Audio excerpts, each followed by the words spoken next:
Hello students, स्वागत है एक बार पुनः आप सभी का अपने इस यूट्यूब चैनल सोनू लेक्चरर में। तो यार आज के इस वीडियो पे मैं आपके लिए क्लास 10th का एक बहुत ही मज़ेदार टॉपिक लेकर आया हूं, जो कि आपका होने वाला है फ्लेमिंग के बाएं हाथ का नियम। काफ़ी सारे स्टूडेंट को ये समझ में नहीं आता।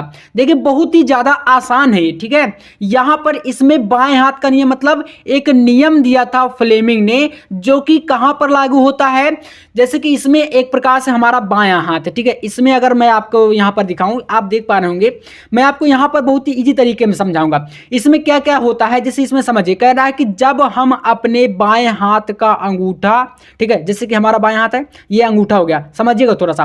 फिर आपका मध्यमा, मतलब कि ये बीच वाली जो उंगली होती है इसे मध्यमा बोलेंगे। फिर और यहाँ पर है और तर्जनी उंगली, तर्जनी से बोलते हैं ना, ठीक है, यहाँ पर तो ये तर्जनी है। कह रहा है कि तीनों को इस प्रकार से एक दूसरे के लंबवत हों। देखिए यहां पर एक पॉइंट सबसे इंपॉर्टेंट है, लंबवत, ठीक है ना। ये सभी एक दूसरे के परपेंडिकुलर रहेंगी, ठीक है, लंबवत। कैसे?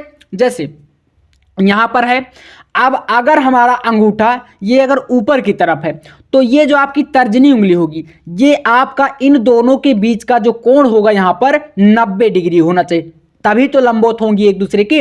अब फिर देखिए तर्जनी मध्यमा के लंबवत कैसे होगी, जब अगर आप इस उंगली को इस प्रकार से ऊपर की तरफ कर दें ऐसे, तो यहां पर ये जो तर्जनी है और जो मध्यमा है, यहां पर देखिए ये 90 डिग्री का कोण यहां पर बना ना इस प्रकार से, तो एक दूसरे के यही क्या है, तीनों लंबवत हो जाएंगी, ठीक है। तो यही आपका यहां पर है परपेंडिकुलर। उम्मीद है समझ गए होंगे। अब फिर देखिए क्या कह रहा है, जब ये लंबवत हो तो कह रहा कि तर्जनी उंगली चुंबकीय क्षेत्र, जो हमारी तर्जनी है ये क्या करेगी, चुंबकीय क्षेत्र V, ठीक है, V को व्यक्त करेगी। और इसके बाद है तथा मध्यमा चालक में प्रवाहित धारा I की दिशा, जो बीच वाली उंगली है जो कि इस प्रकार से ऊपर की तरफ है, तो ये क्या होगी, हमारी धारा की दिशा को व्यक्त करेगी, और ये चुंबकीय क्षेत्र को।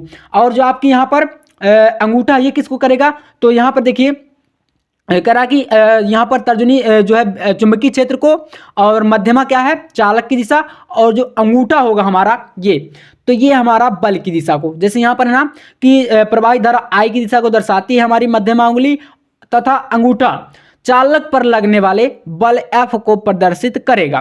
तो ये तीनों उंगलियों का यही मतलब है, इस प्रकार से रहेंगी तीनों, ठीक है ना, समझ रहे हैं ना, तीनों एक दूसरे के परपेंडिकुलर। जैसे यहां पर देखें तो इन दोनों के बीच का कोण यहां पर 90 डिग्री, फिर अगर देखें तो यहां पर तर्जनी मध्यमा के बीच का यहां पर 90 डिग्री, और अगर अंगूठे और इस मध्यमा के बीच का देखें तो यहां पर भी 90 डिग्री।